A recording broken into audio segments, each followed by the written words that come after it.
going to take a journey of the heart this afternoon and this evening. Proverbs 4:23, Danny quoted this morning. We're going to come back to that verse now. Proverbs 4:23, above all else, we're going to throw that up on the screen. Above all else, it's your heart, guys. Because it is the wellspring of life. From it flows the issues of life. Okay, the heart is the center of the action. Okay, the heart is a phenomenal thing to have.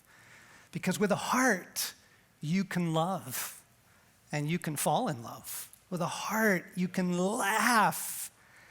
With a heart, you can have friendships. With a heart, you can chase your dreams. You can enjoy your adventures. I mean, a heart is a really phenomenal thing to have. And without a heart, you can't love. And without a heart, you can't have joy and you can't crack up. And without a heart, you can't actually know God. If you take a brief cruise through the scriptures, it's all about the heart. The heart is the center of the action. Thy word I have treasured in my heart, that I may not sin against you, right?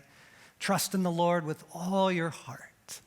Lean not on your own understanding, right? The eyes of the Lord look to and fro throughout the earth for those whose hearts are fully his, that he might show himself mighty on their behalf, right? You see, I mean, all through it. And Jesus, when he is agonizing over these incredibly infuriating people, highly religious people are the hardest people to be around. They're just so infuriating. And what he says is, well, they honor me with their lips, but their hearts are in another county, right? They're just far from. So you get that. Paul prays this phenomenal prayer in Ephesians 3, that God would strengthen you in your inmost being so that Christ may dwell in your heart. Okay, so the heart's the center of the action. In all the progress, in fact, even courage, okay? From a French word, the word coeur, which is the word heart. Courage is to have heart. Okay, so if you're going to make any progress in your life, I mean, any headway anywhere, finding your mission, finding a girl, maintaining a marriage, winning the hearts of your kids, on and on and on and on. Finding joy. If you're going to have any progress in your heart, in your life, it is because you are becoming more wholehearted. The journey is a journey towards wholeheartedness. And the mission of Jesus is the restoration of the heart. Okay, that's the goal. That's where we're going, all right? So I want to pray together and just invite Jesus to do that with us over these sessions we get to share. Jesus, come from my heart. You don't even need to bow your head. You don't need to close your eyes. God's the least religious person you'll ever meet. Jesus was super kind to everybody he met, but there was one group of people he did not have a whole lot of patience for. Highly religious people. So what we simply ask is, oh, Jesus, I would love that. Are you kidding me? Like, to have my whole heart back? That would be amazing. I'm in. I would love to take a journey with you this afternoon and through the whole weekend, through the whole experience. Come from my heart. Come from my heart. I give you access. Okay? I give you access. Help me locate my heart. Show me, God. Let's go. Let's go. So, Spirit of the living God, take me into wholeheartedness. Take me on that journey. In the name of Jesus, we pray. Okay. So, Genesis, you get this phenomenal, mythic, early record of things. It's not mythic in the sense that it's not true. It's mythic in the sense that it's global and encompassing and explains everything. God makes the waters and the separation of the waters, and he makes this phenomenal world, and then he does something really extraordinary. Then God said, let us make man in our image, in our likeness, and let them rule. Okay? So God created man in his own image. We'll put that verse up on the screen, Genesis 1:27. God created man in his own image. In the image of God, he created him, male and female. He created them. Whoa. Like, that's extraordinary. Gender is filled with so much beauty and dignity and power, because gender is how and where you carry the image of God into the world. So we can't just talk about the heart. You either have the masculine heart, or women have a feminine heart. Right? So when you go on the journey of the heart, it's the journey of the masculine heart, the journey of the masculine soul. Gender is so profound, it is literally at the level of the soul. You will be a man forever, right? When people step into the rest of the reality, when they step into the fullness of the kingdom, they are still male and female, and they still rule, by the way. But that bestowing of something that's filled with so much dignity and honor, right? The Imago Dei, the image of God in you, is in your heart. God gave you his heart as his son. That's how and where, and that's the nuclear powerhouse. That's the center of your life. Yeah. The power center there of passion and beauty and love and fierceness. All of that comes out of the heart, out of the masculine heart that he put within us. I want to start this afternoon's journey together, our walk together, by wondering together and accessing, what is that? What did God set within you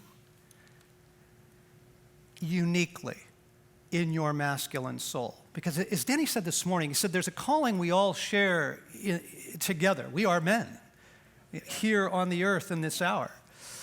And can I just add, if you've been appointed to be on the earth in this hour, you are a Navy SEAL. Like, I'm telling you, like, you kidding me? This is like a gnarly time to be on the earth.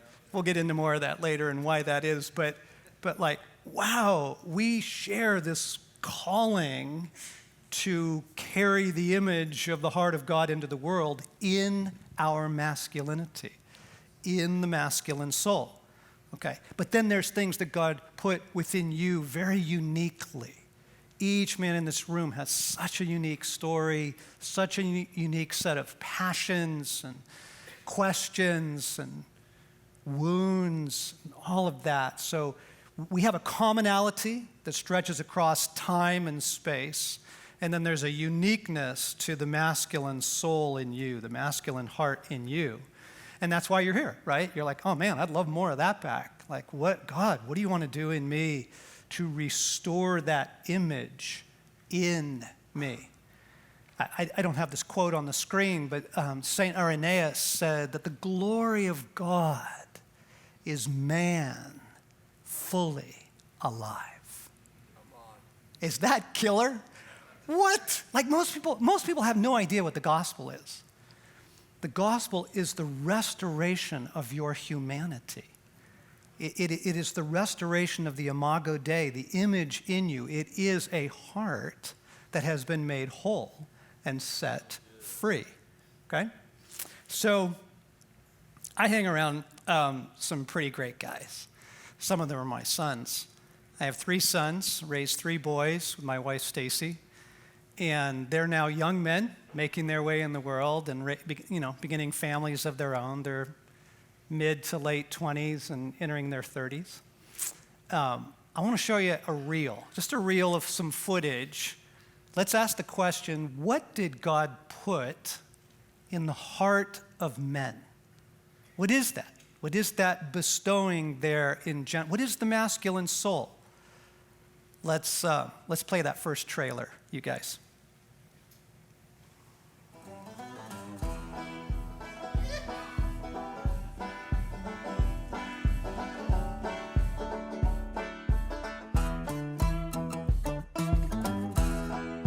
7,000 miles, dreaming all the while about pulling up the drive.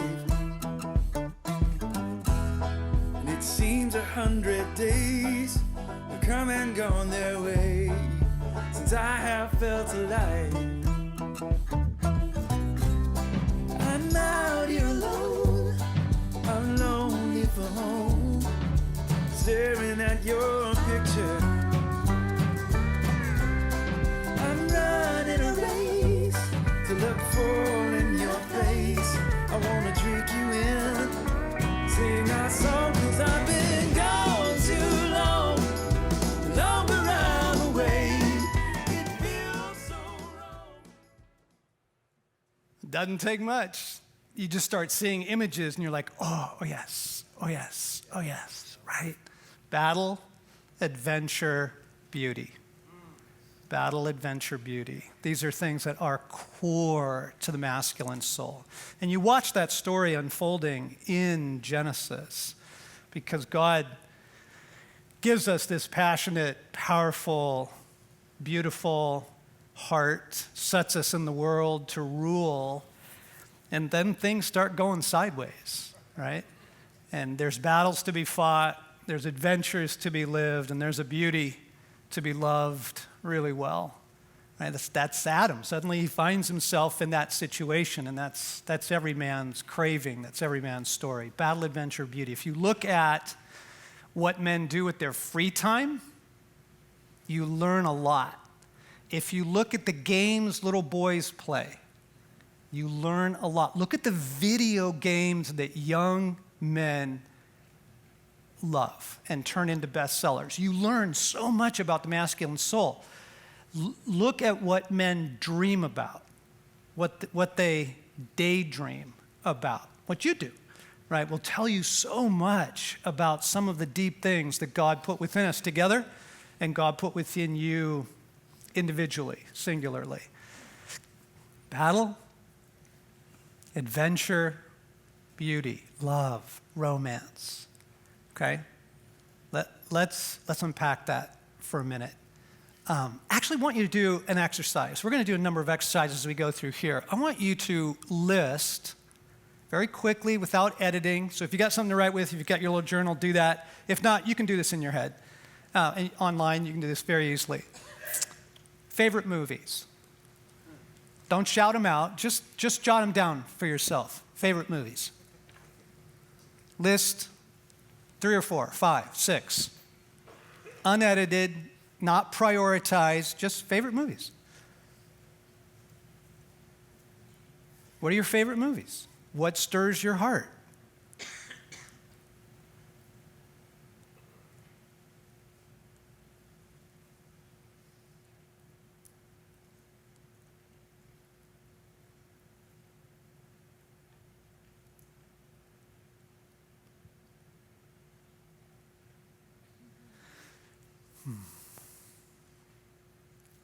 And now look at that list and ask yourself, why?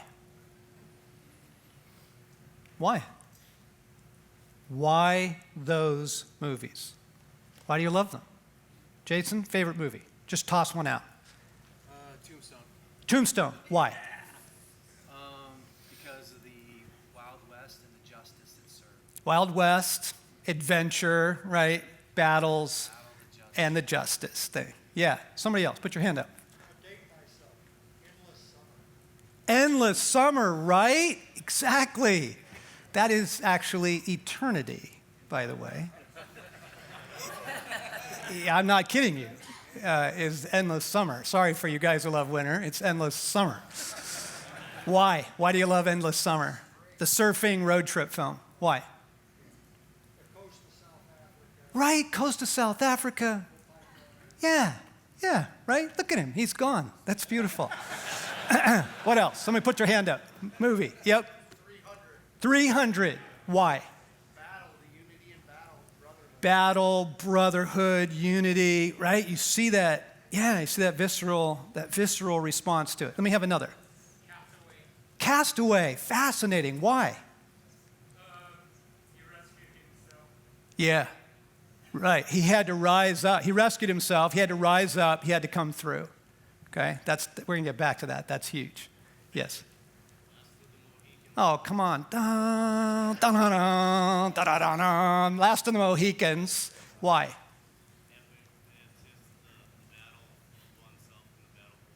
Yes. Yeah. Epic. The battle for oneself, but the battle for the beauty. Right? Come on. Yeah. Chingachgook. That guy's killer. Yes. The Ten Commandments. Okay. Another dated. He's right back there with Endless Summer. So why you and Charlton Heston? I love Charlton Heston, but false identity, true identity. Bingo. Yeah. Overcoming the oppression. Yes. Deliverance, freedom, and seeing the face of God. Come on. All right, there it is. Okay. False identity, real identity, overcoming oppression, not to mention leading like 3 million people to freedom, right? And face to face with God. Okay. Now what's fascinating is, do you hear, there wasn't one even repeated within 6 guys, right? Isn't that fascinating? So I said there's something universal that we share, but then it's very particular to you. So this is a little nugget for later. The movies that you love are telling you some very important things about your soul and your identity, your true name, and your mission. And you just tuck that away. Don't come on back. Let's, for later, that is a fascinating thing because story is the language of the heart, right? And story speaks in ways that facts and principles and stuff just don't speak. Story speaks, okay? And so you look at that and you'll find battle, adventure, beauty. Battle, adventure, beauty. Battle, adventure, beauty. And usually in the same film, or it may just encompass one of those themes. So let's start with battle. Exodus 15:3. Let's put that scripture up on the screen. Exodus 15:3. So after the Exodus, right, this unbelievable throwdown, so Yahweh literally goes to war with the reigning principalities of the earth, who happened to be located in Egypt at the time. They ended up moving over to Babylon. It is a throwdown with these guys, okay? And he sets his people free. It is the archetype of salvation, right? From bondage to freedom. And they're standing there at the edge of the Red Sea, and here comes the entire Egyptian army in chariots barreling down on them. It's a massacre. It's bloodshed. It's the collapse of Afghanistan, right? And God parts the Red Sea. They go through. Army rushes in. Boom. And it was at that moment that they look back and they go, the Lord is a warrior. Our God is a warrior. Yahweh is a warrior. The Lord is his name. God has a warrior heart. And you would know this if you just looked at the video games men love to play, you look at your favorite movies, you watch the life of little boys. This is so deeply wired into the masculine soul. The need and the expression of the warrior heart. Now, I want to add very quickly, it does take unique expressions. And it takes a lot of warrior, for example, to finish college. It takes a lot of warrior to be an artist. So I'm not just talking about 300, though that's, a killer film. But the warrior heart is in your being because it's in the being of God. It's part of his identity. Yahweh is a warrior, right? I'm going to put a photo up on the screen of a little boy. I think he's about 4 years old at this point. And he's got on the costume of boyhood. Right here, it's Thor with the hammer of Thor, which he promptly used on me. This is the son of one of our staff. Little guy, Isaac is his name. But this is archetypal. I mean, I just love this. Because, and it could be Jedi Knights, it could be Spider-Man, a fireman, a cowboy, boyhood. If you just let boys be boys, you see the battle come out pretty quickly. And I was raised in Southern California. There were no guns in our household. I was raised in a very suburban kind of, and nearly lost my soul there. More on that later. But we moved to Colorado. We raised our sons in Colorado. And I wasn't raised in hunting. I wasn't raised in any of that.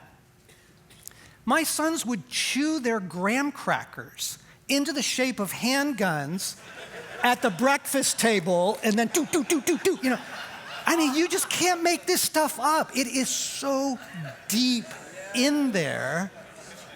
Yeah, okay, right. So you get that, and that little guy, and all little boys like him. It was not women who invented hockey. It was not women who invented the special forces. It was not women who invented airsoft guns. Although that was a brilliant piece of marketing, right? Because they're like, how do we get moms to approve these guns coming in, right? And so we'll call them airsoft guns. Have you been hit by one? There's no air and there's no soft, right? It hurts. But that is not a female creation. This is a really fascinating thing. How much do you enjoy losing? Oh, it's just a crusher, right? It's, ooh, yeah, exact. Failing, blowing it, striking out. Why? Why is that so absolutely devastating for the masculine soul? Because you're a warrior, guys. You are a warrior through and through to the core of your being. God gave you his warrior heart. And again, it gets expressed in different ways, but the pandemic rolls through, crushes humanity, and there was so much anger in men. So domestic violence went up, right? Drug and alcohol abuse went up, all that. During the pandemic, the rage. There's two kind of drivers in our neighborhood now. This is a fascinating thing to watch. There's very, very timid drivers, people who just creep up to the intersection and then creep through. And then there's the ragers, right, who come flying up on my tail. And I carry the spirit of the law, not the letter of the law in my driving. But these guys, like, they're going 20, 25 miles an hour. They get on my tail, and then they just ride my tail till they can get around me. And the rage that comes out in me, like, I'm going to kill you. Because what you're doing is so unrighteous, right? So it's like, yeah. But you see that, why the rage? Why was rage such a fruit of what we all just went through and are still in? Why rage? Because men knew we are in the midst of a battle, and I don't know what the battle is. What are we fighting? We're fighting a germ?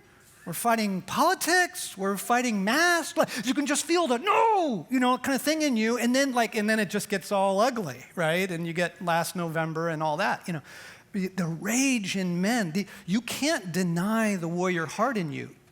If you suppress it, it will come out later in profound depression, anxiety, or rage. Okay, this is so deep within the masculine soul. And I got to tell you, it's a rough time to be a man.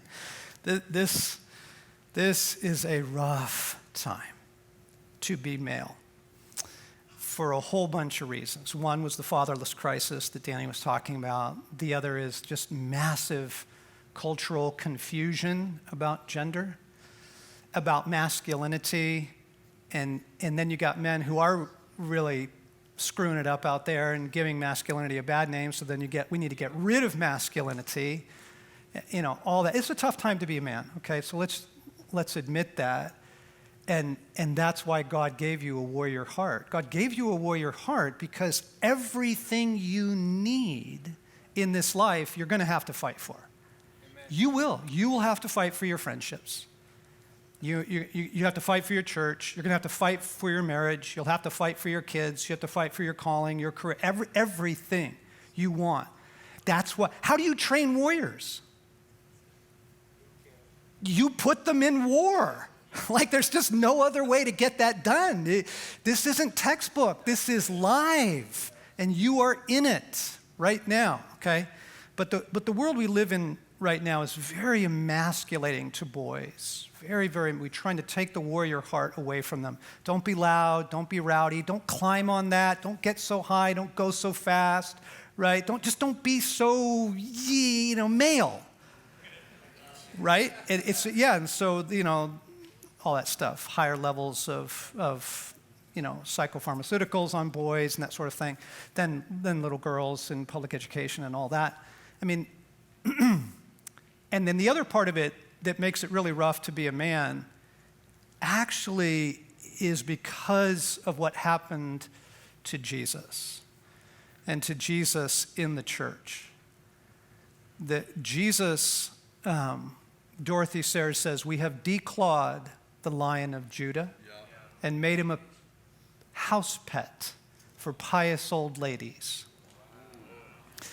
Okay, so I want to show you. I want to show you this guy, this Jesus. We're gonna play this little clip here. This is creepy religious Jesus, but this is the Jesus most people think of when they think of Jesus. So let's roll that. Creepy Jesus.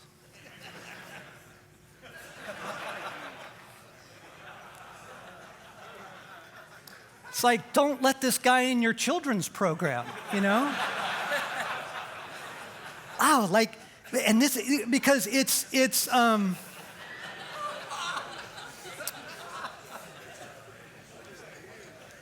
nicest man in the world.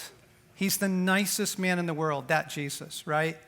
He's very, very spiritual, very religious, children around him, lamb on his shoulder, maybe. You've all seen those pictures. You spend any time in Sunday school, this is the guy you get, okay? You don't get the Lion of Judah. You don't get the warrior who is Yahweh. Right? You get this guy, and it is really brutal on men's hearts in the church because you're like, hey, follow Jesus, okay? The invitation feels like be a soft man, be a weak man, be a timid man, because this is the guy we're holding up. And you pick most priests, pastors, rectors, deacons in most church settings, we kind of hold up this sort of guy, just the nicest guy in the world, to be the model of masculinity. And it makes it very, very confusing for men. These guys are really very clean. Their fingernails are clean. They pee sitting down. It is emasculating. And that's a hard guy to follow. That it is. You would not follow him, into Afghanistan right now. You would not follow him into really tough situations. So I'm going to pause for a moment and say, Jesus has a personality. He's a real person, okay, with a sense of humor. Okay, and a playfulness about him. He's absolutely brilliant, okay, cunningly brilliant, and he is fierce. Jesus is fierce. Now, when brokenness is in the room, he is the kindest man you will ever meet. Yes, there is a kindness to Jesus, no question, right? But when the enemy's in the room, he is fierce, absolutely fierce. And the scandalous things he does. I mean, the guy, he seems intent on destroying his reputation. Because one of the things, in his day, Jewish men did not speak to other women in public, women they were not married to. And a rabbi didn't even speak to his own wife in public, okay? And Jesus walks up to trafficked women and builds friendships with them. The John 4 is with the woman at the well, and she's got she's in serial relationships and a sexual reputation, and she comes to the well, and Jesus strikes up a conversation with her. And you're like, dude, like this is going to make the tabloids. This is like, do not let if this gets on the internet, you are discredited. Okay, but he doesn't care. He does not care. Because he's the most loving man you will ever encounter. And then he goes to the wedding, right? They run out of booze late into the evening. They clear out the cupboards, and it's really an embarrassing moment for the family and all of that. And so Jesus' mom comes to him and she says, hey, they have no more wine. It's not enough to drink. And Jesus is like, oh, Mom, no, not right now. But you see the flexibility of Jesus. He's flexible. He's like, okay. Why don't you fill those stone jars over there? Yeah, 6 of them, 30 gallons each. Do the math. 180 gallons of wine. That's 907 bottles that Jesus kicks into the party late in the evening. Like, Jesus is the kind of person you want to go on a road trip with. Right. He is marvelous. He's absolutely marvelous. And his sense of humor. So he kind of calls the guys into his deal, into the revolution with the miraculous catch of fish, right? It's early in the Gospels, and that's where Peter says, go away from me, Lord, for I am a sinful man, like the religious stuff. And Jesus is like, just put out the boat and we're going to get this thing done. And it's a miraculous catch of fish, and they leave everything and follow him, okay? So you got to get the inside joke here. That's how they met. Okay, 3 years later, crucifixion, resurrection, and then after the resurrection, Jesus is kind of in and out and shows up in kind of remarkable times, but he's gone right now. So the guys go fishing, and Jesus shows up on the shore. John 21. Are you familiar with this? This is unbelievable. Okay, so he doesn't say, hark, thou unto me, come study the scriptures. Okay? He literally shows up on the beach and he says, hey, how's the fishing? And it says the disciples did not recognize that it was Jesus, which means like, what? He's got like some sort of disguise on. He borrowed somebody's robe or something. And you're like, what kind of thing? And their answer to him, they just blow him off. They think he's the typical tourist joker who always asks fishermen how the fishing's going, right? And their answer to him is a one-word answer. He says, hey, have you caught anything? And they say, no. They just blow him off. If they knew it was Christ, right? And they don't. And so Jesus says, why don't you try the other side? And they're like, okay. And so they throw on the other side, bam. 3 years earlier, magic moment, it's the inside joke, right? And that's when John goes, it's the Lord. And Peter's in the water, and the fascinating thing is the guys were fishing naked because it says that Peter put his clothes back on. Okay, so it's a rough night, hot, they're out there. And the whole time, Jesus has not announced that it's him. He just does that, and then he goes,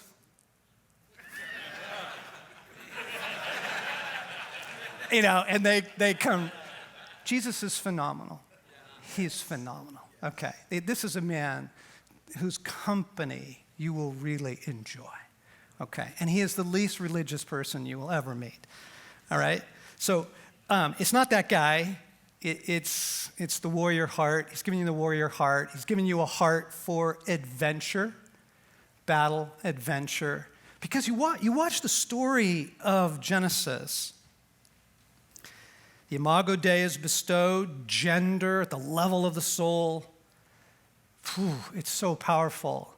And then he gives Adam and Eve like a wedding present. He gives them the world. Okay? The world, the whole world. Guys, and think of it like no one has discovered music yet. No one's discovered art, architecture, industry, commerce, science. Like no river has been mapped. Nobody's figured out sailing yet. It's in there like an Easter egg. The whole thing is just waiting to be unpacked. Okay? Adventure is deep in the masculine soul. And if you get guys riffing, try this sometime this weekend. Ask guys about the best times in their life. Right? When were you really alive? When did you most feel alive? Get them to tell you some stories. You will hear stories mostly of adventure.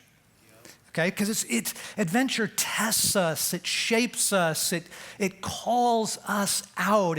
It's food for the masculine soul. Oh, adventure is food, okay? So I'm going to show another video reel. Blaine and I, my middle son, are bow hunters.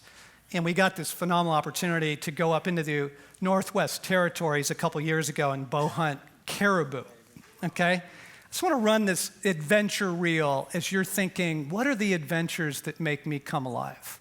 So let's roll that one, guys. No, not that guy.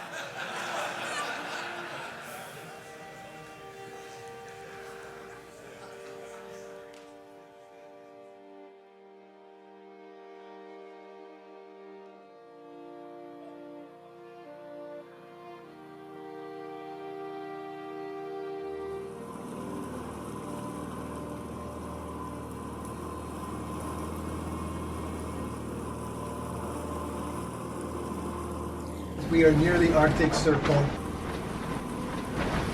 This place is howling. The little plywood shack is shaking like Noah's Ark. And our little wood stove is heating the corner that it's in, but it is not heating the rest of the building. To catch our viewers up, we've kind of decided just to watch him. Every time, I'll keep eating. Dad, when in your entire career of a hunter have you watched a bull and not run full speed for it? This would be the first. The thing is, this place is so scandalous. There's caribou everywhere. You know, not like they talk about with the migration when they're literally running by you, but we've seen so many caribou this morning.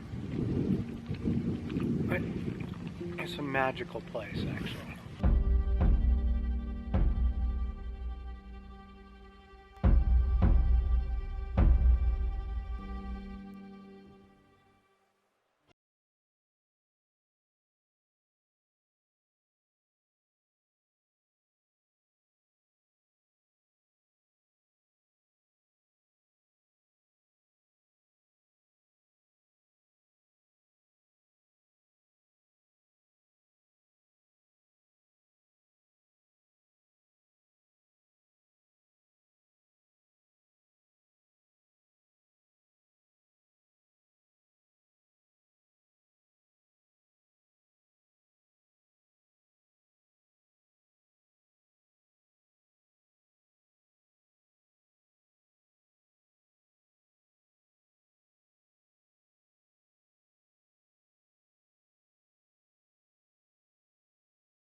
This isn't about, John Eldredge takes cool trips.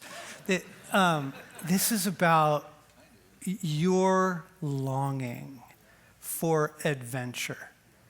And it takes story and imagery and passion to begin to reawaken that. Actually, the best moment of that trip, when we look back on that trip, so that in the rainstorm and we were trying to load that caribou into that boat, howling winds, we get out on this lake in this little, galvanized boat, and there's only one safe place, and it's nose straight into the wind because the waves are coming and kicking it up. And you fall in this water, you've got like 3 minutes to live because of hypothermia. And all of a sudden, we're going, and the motor goes out. and the wind catches the boat and starts turning us into the waves. And the guide that we're with goes, "Can we make it to that shore?" One of the best moments of my life. Right? Because you come alive in those moments. Things are called out of you that your normal world don't get called out. Okay, so if you were given enough money, I don't know what it is, $15,000, $20,000 to fund the trip of your dreams, what would you do? Just give that some thought. And you don't need to put your hands up. Somebody is going to bankroll your dream trip. What is it? Where would you go? What would you do? Who would you invite? It's next year. It's really going to happen, okay? Someone is funding your adventure. What would you do? Where would you go? Who would you invite? Sorry, guys. No, it's not. But what you're doing is you're accessing forgotten places in your own heart. Okay, because life just beats this out of us. It just beats the warrior down. It beats the adventure down, right? And men lose heart. When Thoreau wrote, more than 100 years ago now, most men lead lives of quiet desperation. It is because they lose heart. They lose heart. And you are wired for adventure. This whole world. Again, you want to learn about Jesus. Look at his world. Waterfalls, thunderstorms, deserts, right? Tigers and buffalo and killer whales. If you really want to know the heart of God, look at creation. Because religion has just done so much drapery over Jesus and the Father in their heart. But just look at the world he made. You learn an artist. You learn a lot about a novelist by reading his novels. You learn a lot about, Vincent van Gogh by looking at his paintings. Okay, look at God's world and the wild beauty of it, the danger of it. Your heart is designed to thrive in that world, to come alive in that world. So where would you go? What would you do? And who would you invite? It's a way of accessing lost places in you, okay? Battle, adventure, the beauty. Because what happens next, because in Genesis 2 kind of repeats the story. So it's dust of the earth, right? And Adam becomes a living soul. But Eve's not there yet. Okay, so Genesis 2 is looping back through the story to give you a little more texture and detail. So first it's the animals, right? And God brings all the animals in front of Adam to name, and they're obviously in pairs. There's male and female because they need to, reproduce the earth and fill the earth. Okay, so any of you guys spend time around like dogs or barnyards or, just kind of animals hanging out, male and female together? What do they start doing? Yeah, they start humping each other. Okay, so Adam's sort of watching this, and he's like, that's a caribou, and, that's an elk, and we'll call that a jackrabbit. And what about me? What about me? God actually heightens the longing and his loneliness through that whole story of the animals, because he's looking at all these pairs doing, getting it on, and right, and he's got the equipment, and he's like, well, what about me? And then God knocks him out, takes a rib, he wakes up, and there is a naked goddess. I mean, he's history. He starts writing poetry. He's like, yeah, he's Romeo, right? He's suddenly Adam's Romeo. He's the warrior, the adventurer. No, he's the lover now, right? And it's beauty. Come on, are you kidding me? Like, our sexuality is so deeply wired into our masculinity that when this stuff begins to get harmed and broken and confusion in there, man, it is super painful because it's so deep in our soul. And we love it and we hate it because it makes you come alive, but you're not sure you're man enough. and to love her and love her all your life. And then there's like confusion about even gender orientation. And I don't know, like it's not really beauty for me, but I do want intimacy. I do crave love and affection. Right? Yep. And then, man, you get bombarded, in a culture like ours, and it's like, whoa, so we run from it instead of seeking wholeheartedness. So guys, I just got some great news for you. Like, if you ignore this heart, it doesn't go away. It goes underground. And then the warrior comes out in rage, right? And the adventurer comes out in an affair. Do you know that most men who have affairs have them not for sex, but for adventure? It's true. They're bored. They're just looking for something that makes them come alive. And then that cute little thing bats her eyes at him, and he's history, right? Because he's dying inside, okay? Wholeheartedness is your immune system in a world like this. And our sexuality is so deep to our nature. And when Jesus says the Son of Man came to seek and save what was lost, he means everything that was lost, all within us that has been stolen and assaulted and surrendered, if we're honest, right? And taken captive. Right? There are massive parts of our masculinity that are not yet experiencing the healing work of God. But his goal is wholeheartedness. And it's this heart. He is fully committed to the total restoration of your heart and soul as a man. And then uniquely as you express masculinity in the world, the writer, the architect, the physician, the researcher, right? And your passions and your adventures and your battles, and right? That's you in that heart. And then the lover, right? The beauty, like Adam, like Eve was taken from Adam's side, and none of us have recovered from the surgery. Like, we are haunted by Eve. We keep looking for her, right? Because there's something in us that remembers what we were made for and the hero that we were, the hero, lover, warrior, king that we were. Like this. All we're doing here in this opening session, we're asking the question, what is this heart God put in me? What is my masculine soul? What makes me come alive? What stirs me? And what, therefore, needs the healing presence of God in our lives? What do we do? Because the story of every man's life in this room is the story of the long and sustained assault on your heart by the one who knows who you could be, and he fears you. He fears you.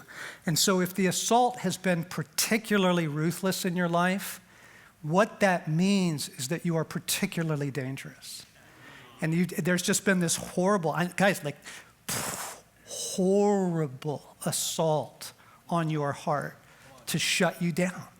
Okay, so this is so important to the journey that we're on, because motivation can only take you so far. Promise can only take you so far, your own promises, right? Desire can only take you so far. And the only way you can make it in a story like the one we're living in a gnarly story. It's a love story, but it's set in a world at war. It's always a love story, but it's in war. The only way you can make it at this point is the restoration of your heart. And so as you think about the places in your life, wow, I would love to have a family, or man, I have just no idea what my calling is, or you are in the stage of your calling and it's not going well and you're longing, whatever ground it is you would love to take in your life, it requires this. It requires your heart. and you will need a greater measure of your heart back. And I tried, guys. Everything I'm going to tell you more about my story in the next session, but everything I'm giving to you is not theory.